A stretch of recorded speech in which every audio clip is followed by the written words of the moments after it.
ওসমান হাদির জন্য দোয়া করি। আমরা ওর সন্তান ওর স্ত্রীর জন্য দোয়া করি। ওর সন্তান মাত্র 8 মাস বয়স।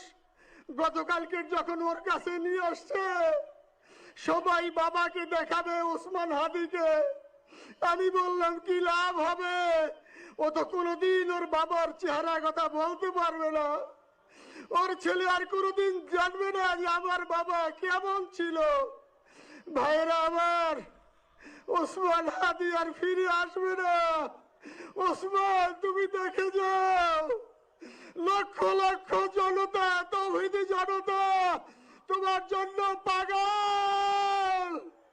ওসমান, তুমি বড় নাই, তুমি আমাদেরকে পাগল বানাই দিয়ে গেছো।